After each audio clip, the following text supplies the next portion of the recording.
Tech విద్యార్థులతో CM Chandrababu quantum talk. రాష్ట్రంలో ఐటీని promote చేయడంలో సక్సెస్ అయ్యానని వ్యాఖ్య.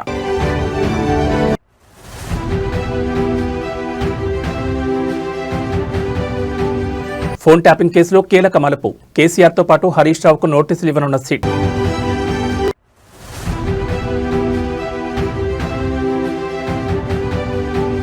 నేడు పులివెందులకు జగన్. ఇవాళ రేపు క్యాంపు కార్యాలయంలో ప్రజా Darbar.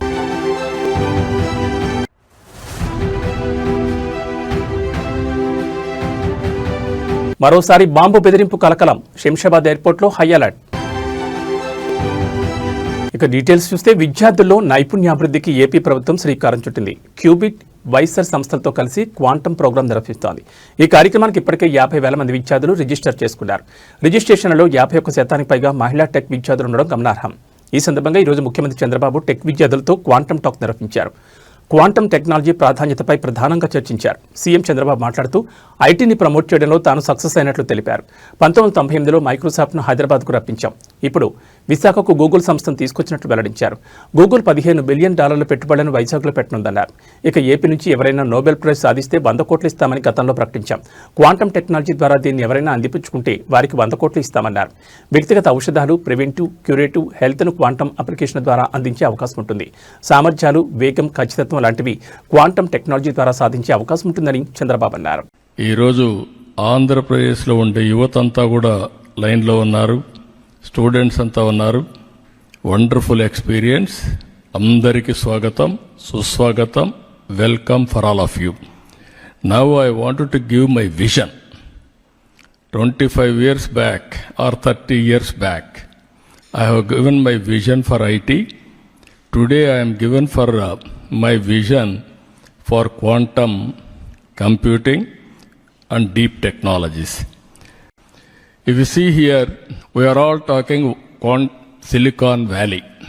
Anybody will have any new ideas, will go to Silicon Valley. That is a matured mechanism for mentoring, venture capital and launching the company. That is how everybody is going to Silicon Valley for launching and also their future. Now I am talking Quantum Valley. This is where Silicon Valley to Quantum Valley. Now anybody wanted to launch any knowledge companies or any technologies, they have to come to Amaravati. It is going to happen. That is how we are going to build in future. ఈ నెల 24న ఆంధ్రప్రదేశ్ మంత్రివర్గ సమావేశం జరగాల్సిన విషయం తెలిసిందే. అయితే ఈ సమావేశాన్ని అధికారులు వాయిదా వేశారు.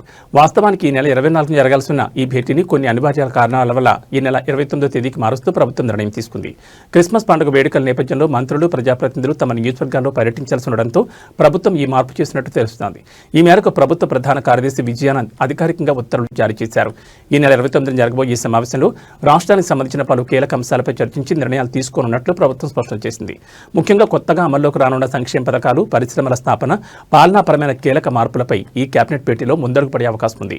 24వ తేదీన జరగాల్సిన సమావేశం మాత్రమే వాయిదా పడిందని, 29న యథావిధిగా కేబినెట్ సమావేశం నిర్వహిస్తామని ప్రభుత్వం తన ఉత్తర్వుల్లో పేర్కొంది.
హైదరాబాద్ నగరంలోని రాజీవ్ గాంధీ అంతర్జాతీయ విమానాశ్రయానికి మరోసారి బాంబు బెదిరింపు ఇమెయిల్ వచ్చింది. ఫేక్ బాంబు బెదిరింపు మెయిల్స్ పై పోలీసులు సీరియస్ అవుతున్నారు. ఈ ఏడాది ఒక్క శంషాబాద్ ఎయిర్పోర్ట్కి 28 బాంబు బెదిరింపులు మెయిల్స్ వచ్చినట్లు పేర్కొన్నారు. అన్ని చెకింగ్ చేశాక ఫేక్ మెయిల్స్ గా భద్రతా సిబ్బంది నిర్ధారించింది. ఇప్పటికే బాంబు బెదిరింపులపై ఆర్జీఐఏ పోలీస్ స్టేషన్లో 28 కేసులు నమోదయ్యాయి. ఇక ఈ కేసులపై ఆర్జీఐఏ పోలీసులు లోతుగా దర్యాప్తు చేసేందుకు నిర్ణయం తీసుకున్నారు. వీటిని సైబర్ క్రైమ్ పోలీస్ స్టేషన్కు బదిలీ చేయాలని యోచిస్తున్నారు. డార్క్ వెబ్ ఉపయోగించి ఫేక్ మెయిల్స్ ను కేటకాలు పంపిస్తున్నట్లు గుర్తించారు. దీంతో సైబర్ క్రైమ్ పోలీసులకు ఫేక్ బాంబ్ బెదిరింపు కేసులు బదిలీ చేయనున్నట్టు తెలుస్తోంది.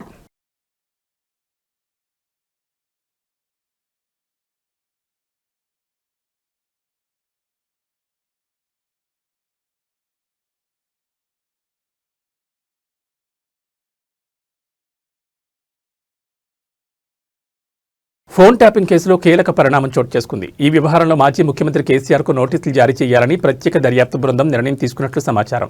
కేసీఆర్తో పాటు మాజీ మంత్రి హరీష్ రావు కూడా నోటీసులు ఇవ్వడానికి అధికారులు సిద్ధమవుతున్నట్టు తెలుస్తోంది. ఫోన్ ట్యాపింగ్ ఎవరి కోసం జరిగింది, ఎవరి ఆదేశాల మేరకు జరిగింది అనే అంశాలపై సిట్ ప్రధానంగా దృష్టి పెట్టింది. ఈ అంశాలపై స్పష్టతకు వచ్చిన సిట్ తదుపరి చర్యలకు ముందడుగు వేస్తోంది. ఇక ఈ కేసులో కీలక నిందితుడిగా ఉన్న ప్రభాకర్ రావు తన వాంగ్మూలాల్లో పదే మాజీ డీజీపీ మహేందర్ రెడ్డి, అనిల్ కుమార్ పేర్లు ప్రస్తావించడంతో ఇప్పటికే మాజీ డీజీపీ మహేందర్ రెడ్డి స్టేట్మెంట్ను రికార్డ్ చేసింది. అయితే అసెంబ్లీ సమావేశాలు ముగిసిన అనంతరం ఫోన్ ట్యాపింగ్ కేసులో మరింత కీలక పరిణామాలు చోటు చేసుకునే అవకాశం ఉంది. ఈ నేపథ్యంలో రాజకీయ నాయకులకు నోటీసులు జారీ చేసేందుకు సిట్ పూర్తి స్థాయిలో రెడీ అవుతున్నట్టు తెలుస్తోంది.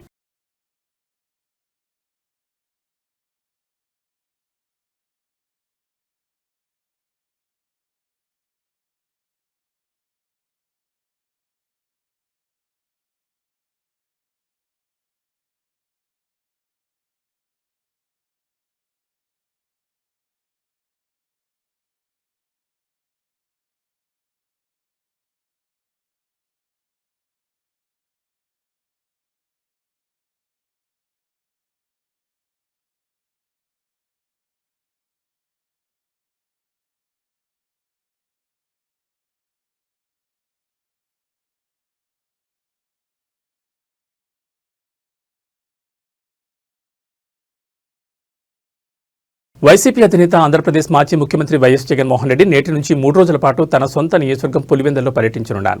ఈరోజు సాయంత్రం బెంగళూరు నుండి హెలికాప్టర్ ద్వారా బయలుదేరి పులివెందులు చేరుకుంటారు. అనంతరం అక్కడ వైసీపీ క్యాంపు కార్యాలయంలో ప్రజాదర్బార్ నిర్వహిస్తారు. రాత్రికి అక్కడ నివాసంలో బస చేస్తారు. రేపు ఉదయం 10:30 గంటలకు పులివెందుల నుంచి ఇడుపులపైకి చేరుకుని ప్రార్థనా మందిరంలో జరిగే క్రిస్మస్ ప్రత్యేక ప్రార్థనలో పాల్గొంటారు. ఆ తర్వాత మధ్యాహ్నం 1 గంటకు ఇడుపులపై నుంచి బయలుదేరి పులివెందులకు చేరుకుని భాకరాపురం క్యాంపు కార్యాలయంలో జగన్ ప్రజాదర్బార్ నిర్వహిస్తారు. స్థానికుల నుంచి సమస్యలు తీసుకుని వినతులు స్వీకరిస్తారు. రాత్రికి అక్కడ నివాసంలో బస చేస్తారు. గురువారం ఉదయం 8:30 గంటలకు క్రిస్మస్ సందర్భంగా సిఎస్ఐ చర్చలు జరిగే వేడుకల్లో పాల్గొనున్నారు.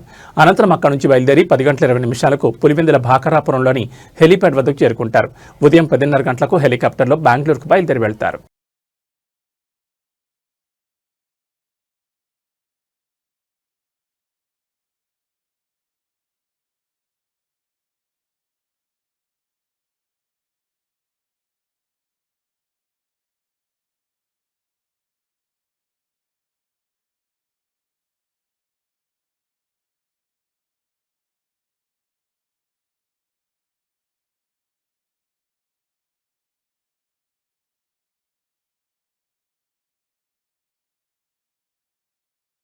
జయశంకర్ భూపాలపల్లి జిల్లా మహదేవ్పూర్ మండలంలోని అడవి సోమనపల్లి వద్ద పేల్చివేయబడ్డ చెక్ డ్యాంను water man of India Magsaysay award రహిత రాజేంద్ర సింగ్ పరిశీలించారు. ఈ సందర్భంగా డ్యాం ధ్వంసమైన తీరును చూసి ఆయన దిగ్భ్రాంతి వ్యక్తం చేశారు.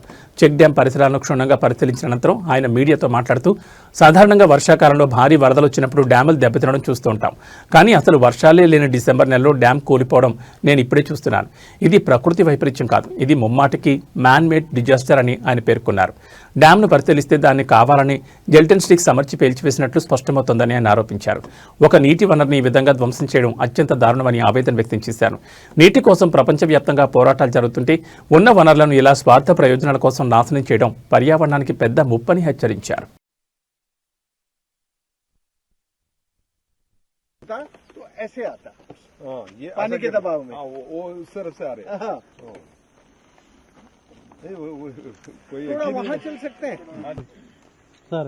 साइड कैमरा अभी मैं अशोक लालच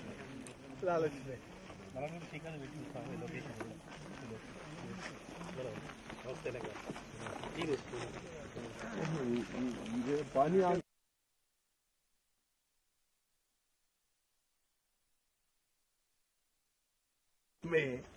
कभी बैराज या डैम नहीं टूटता। उसको टूटता है तो मानसून सीजन में जब रेन्स आती हैं, फ्लड आता है, फोर्स आता है, तब टूटता है। दिसंबर का महीना पानी को, हाँ, वो भी टूट के इधर आना, वो अभी इधर गया रिवर्स तो वो उधर थोड़ा इधर यहाँ से देखो लास्ट में वो भी थोड़ा हाँ, टूट गया। टिल्ट हो रहा है ना, इधर नहीं वहाँ भी मैं उसी की बात कर रहा हूँ। हाँ। वो टिल्ट हुआ है तो जब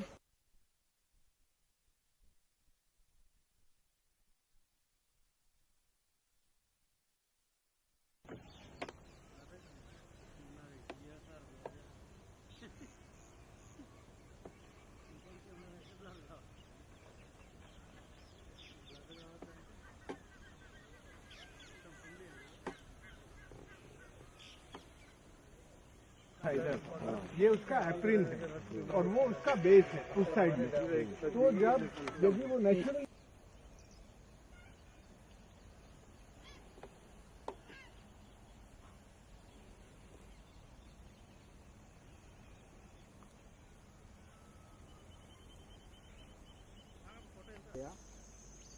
కిందికెళ్ళి కూడా అట్లా ఈయన చదువుతారట ఈయన రాని కింది దిగాలి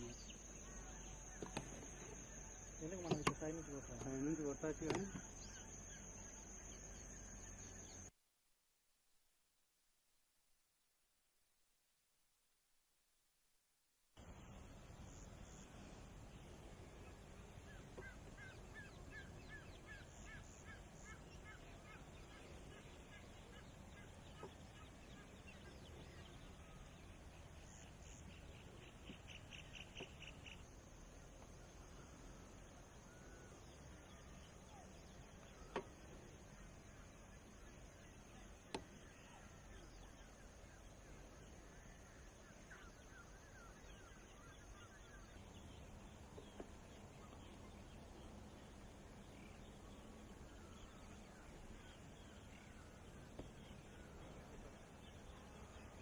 ये कब टूटा?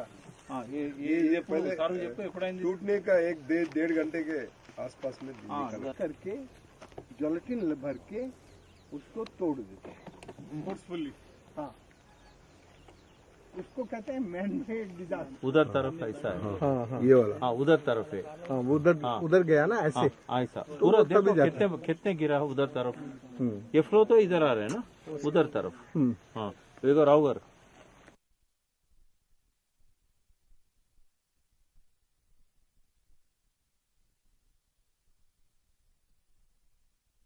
శ్రీ సత్యసాయి జిల్లా హిందూపురం నియోజకవర్గంలో రాజకీయ సెగలు రాజుకున్నాయి. టీడీపీ ఎమ్మెల్యే నందమూరి బాలకృష్ణ ప్రాతినిధ్యం వహిస్తున్న లేపాక్షి మండలంలోని మామిడి మాకులపల్లి గ్రామంలో మాజీ ముఖ్యమంత్రి వైఎస్ జగన్మోహన్ రెడ్డి ఫ్లెక్సీల దహనం తీవ్ర కలకలం రేపింది. వైఎస్ జగన్మోహన్ రెడ్డి పుట్టినరోజు వేడుకల సందర్భంగా వైఎస్ఆర్ కాంగ్రెస్ పార్టీ నాయకులు గ్రామంలో భారీ ఫ్లెక్సీలను ఏర్పాటు చేశారు. అయితే సోమవారం అర్ధరాత్రి ఎవరూ లేని సమయం చూసి స్థానిక టీడీపీ నాయకురాలు నారాయణమ్మ ఆ ఫ్లెక్సీలకు నిప్పిపెట్టారు. అర్ధరాత్రి సమయంలో రహస్యంగా వచ్చిన నారాయణమ్మ ఫ్లెక్సీలను తగలబెడుతున్న దృశ్యాలు బయటకు రావడంతో విషయం వెలుగులోకి వచ్చింది. ఈ ఘటనతో గ్రామంలో ఒక్కసారిగా ఉద్రిక్త వాతావరణం నెలకొంది. రాజకీయ ప్రత్యర్థుల ఫ్లెక్సీలను తగలబెట్టడంపై వైసీపీ శ్రేణులు తీవ్ర ఆగ్రహం వ్యక్తం చేస్తున్నాయి.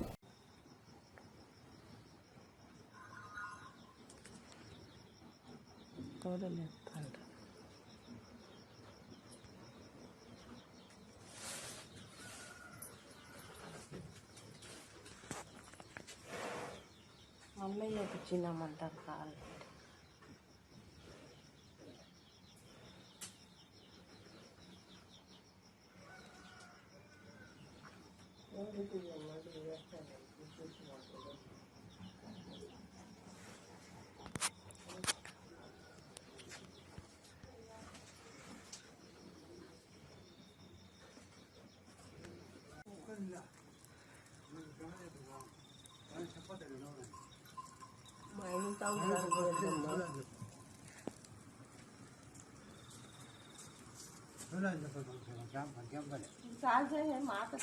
నీకేం తెలుస్తుంది ఈడు తిట్టుకుంటారు.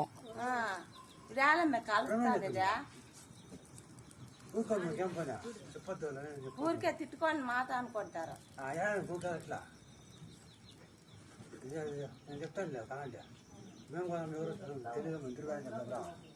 ఊరికే సాపించుకుంటారు.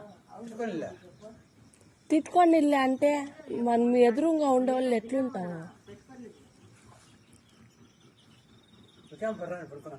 ఊరికే రామాన్ని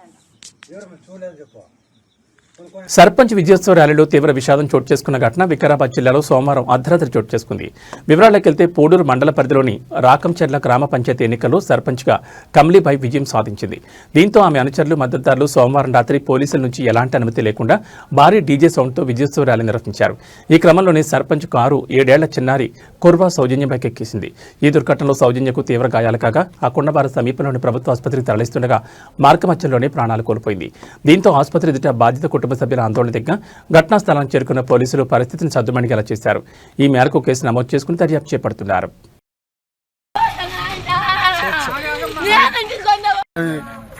కొత్తగా రాగం జిల్లా గ్రామ పంచాయతీ ఏర్పాటైంది. అక్కడ సర్పంచ్ గెలిచిర్రు. వాళ్ళు చాలా ర్యాలీ తీసిర్రు. ఆ ర్యాలీ తీసి ఆ పిల్లలు ఎవరు చూడకుండా అహంకారంతో పిల్లలను చంపేసిర్రు. వేగంగా పిల్లలను బండ్లు ఇచ్చి లైసెన్స్ లేని పిల్లలకు లేని పిల్లలకు బండ్లు ఇచ్చి ఇది చేసిర్రు. అహంకారంతో ఇది చేసిర్రు. దానివల్ల ఒక పాప మొన్ననే వాళ్ళ దిక్కెళ్ళి ఒకడు వాళ్ళ కాకనే సొంత కాకనే మంది ఆపి చంపేసిర్రు అని 5 సంవత్సరాల పిల్ల. ఆ పిల్ల ఇక్కడ వస్తున్నది, రోడ్ క్రాస్ అవుతున్నది, ఆ పిల్లలు యాక్సిడెంట్ అయింది. మేము చెప్పుడు వద్దు, ర్యాలీ వద్దు, అంతా వద్దు, జర మెల్లగా చేయండి అంటే వాళ్ళు అహంకారం. అది ముందర పోయింది మైసమ్మ దాటి పోయింది. అడుగు నా బిడ్డ ఇంటికి ఊరికొచ్చింది సారు. ఊరికి వస్తాడు ఎవడే మా కారు ఉన్నాడు ఉంటే స్పీడ్గా పోయిండాడు. మెల్లగా పోయింటే టైర్ కింద వాడు ఏం కాకుండా తగ్గుతుండే, నా బిడ్డ బతుకుతుండే. సర్పంచ్ది అంట తాత. పిల్లని 2 టైర్లు గద్దేసుకపోయినట్టు వేసుకపోయా తాత. వేసుకపోయిందాడే మిట్టు అని ఉరికినా. ఊరికి టల్లకల్లా ఆని ఇట్లా పడ్డది. పడిందా చెయ్యి ఇట్లా పెట్టినా, రక్తం ఆగలేదు అంతా. నేను ఈయన ఎక్కడ పోయినా అని అడుగుతున్నా. అప్పుడు ఏమైనా వేసుకొని పోయినంటే ఇక వీడికి వచ్చే వరకు మంచిగా ఉంది అన్నారు. ఇన్సీలోకి పోతే డాక్టర్ అమ్మకి పోతే చెవులకి వెళ్ళి గుప్పలు వస్తుంది సారు. ఆ పిల్లని చూసిన వైట్ ఫ్రాక్ వేసుకుంది, ఆమె కనబడతలే సారు. రెడ్ కలర్ అయిపోయింది. చెవులకి వెళ్ళి 2 చెవులకి వెళ్ళి గుప్పడు వస్తుంది. అమ్మా. స్టేషన్ గన్పూర్ నియోజకవర్గ వ్యాప్తంగా రాజకీయ వాతావరణం ఒక్కసారిగా వేడెక్కింది. బీఆర్ఎస్ వర్కింగ్ ప్రెసిడెంట్ కేటీఆర్పై ఎమ్మెల్యే కడియం శ్రీహరి చేసిన అనుచిత వ్యాఖ్యలకు నిరసనగా బీఆర్ఎస్ శ్రేణులు నిరసనలతో హోరెత్తించాయి. నియోజకవర్గంలోని అన్ని మండల కేంద్రాల్లో బీఆర్ఎస్ నాయకులు, కార్యకర్తలు భారీ సంఖ్యలో రోడ్లపైకి వచ్చి కడియం శ్రీహరి తీరుపై మండిపడ్డారు. కడియం శ్రీహరికి వ్యతిరేకంగా నినాదాలు చేస్తూ ఆయన దిష్టిబొమ్మను ఎక్కడికక్కడ దహనం చేశారు. బీఆర్ఎస్ పార్టీ బీఫాంపై గెలిచి అదే పార్టీ అగ్రనేతలపై విమర్శలు చేయడం సిగ్గుచేటని నాయకులు ఆగ్రహం వ్యక్తం చేశారు. ఈ సందర్భంగా నిరసనకారులు మాట్లాడుతూ కడియం శ్రీహరికి రాజకీయ భిక్ష పెట్టిన పార్టీని, నాయకత్వాన్ని విమర్శించే నైతిక హక్కు లేదు. తక్షణమే ఆయన తన ఎమ్మెల్యే పదవికి రాజీనామా చేయాలి. రాజీనామా చేసిన తర్వాతే విమర్శలు చేయాలని డిమాండ్ చేశారు.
నమస్కారం సార్.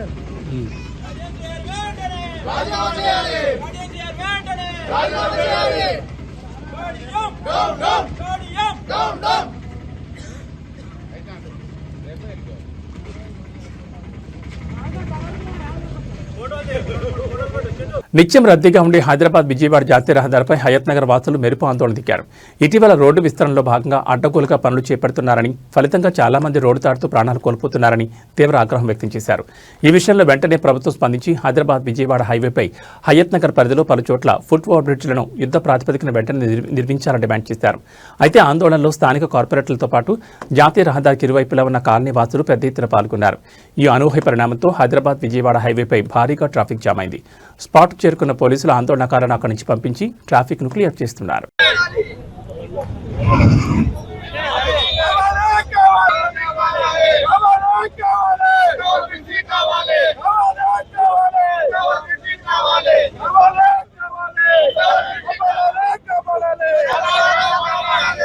ప్రముఖ ఆధ్యాత్మిక పుణ్యక్షేత్రంలో యాదగిరిగుట్టలో ఉద్రిక్త వాతావరణం నెలకొంది. నూతనంగా ఎన్నికైన సర్పంచులకు ఆత్మీయ సన్మాన సభ నిర్వహించేందుకు ఇవాళ కాంగ్రెస్ నేతలు అక్కడ అన్ని ఏర్పాట్లు చేశారు.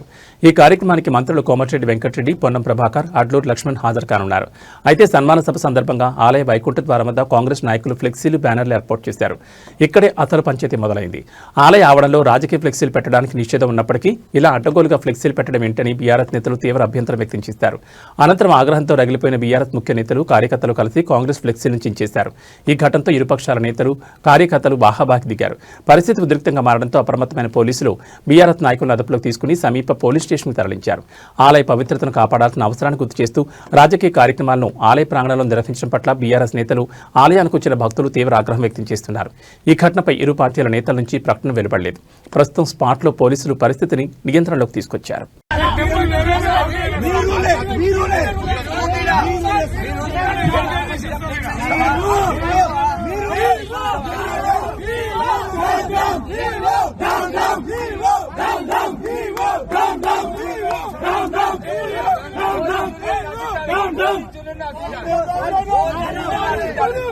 ఇవి ఈ బులెటిన్ విశేషాలు. మరో బులెటిన్లో మళ్ళీ కలుసుకుందాం. నమస్కారం.